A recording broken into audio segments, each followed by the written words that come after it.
दो देशों के दौरे के अंतिम चरण में पीएम मोदी ने पेरिस में आयोजित विवाटेक समिट में हिस्सा लिया। उन्होंने भारत के यूपीआई की तारीफ की और कहा कि फ्रांस के एफिल टावर और पेरिस एयरपोर्ट पर भी एपीआई का इस्तेमाल किया जा सकता है। Half of the world's real-time digital transactions happen in India today. You can now use UPI in France too, at the Eiffel Tower or the Paris airport. उन्होंने भारत के टैलेंट पूल की भी तारीफ की और कहा कि सरकार ईज ऑफ डूइंग बिजनेस के लिए नियमों को आसान बना रही है।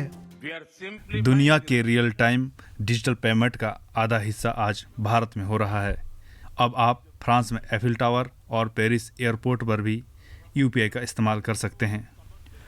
भारत एक खुला समाज है और दुनिया का सबसे बड़ा टैलेंट पुल है।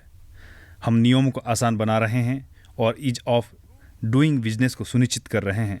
इनोवेशन से कमर्शियलाइजेशन तक हम प्राइवेट उद्यमों की मदद कर रहे हैं।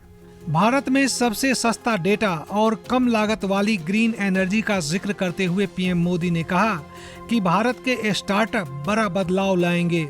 2 लाख से ज्यादा स्टार्टअप के साथ भारत दुनिया का सबसे ज्यादा वाइब्रेंट स्टार्टअप इकोसिस्टम में से एक है। हम आपसे इंडिया पैविलियन को देखने का आग्रह करते हैं। यहाँ आप भारत की अद्भुत ऊर्जा का अनुभव कर सकते हैं। पीएम मोदी ने Bharat EU free trade agreement की तारीफ करते हुए कहा कि इससे व्यापार और निवेश को बढ़ावा मिलेगा। इस समझौते का इस्तेमाल हमारे व्यापार और निवेश में होगा। यह टैलेंट, टेक्नोलॉजी और टूरिज्म आदान प्रदान की दिशा में कई रास्ते खोलेगा। पेरिस में आयोजित विवाटेक बड़ा तकनीक सम्मेलन है। यहाँ दुनिया भर में नई इंडस्ट्रीज, टेक्निक कंपनियां, इन्वेस्टर और एक्सपर्ट नई टेक्निक और इनोवेशन का डिस्प्ले करते हैं।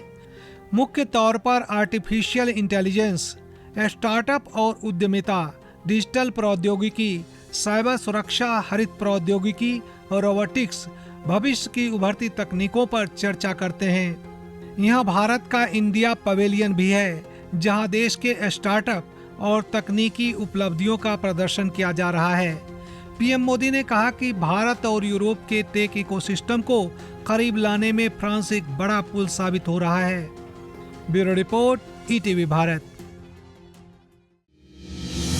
ऐसे ही वीडियो देखने के लिए ईटीवी भारत को लाइक, शेयर और फॉलो करें।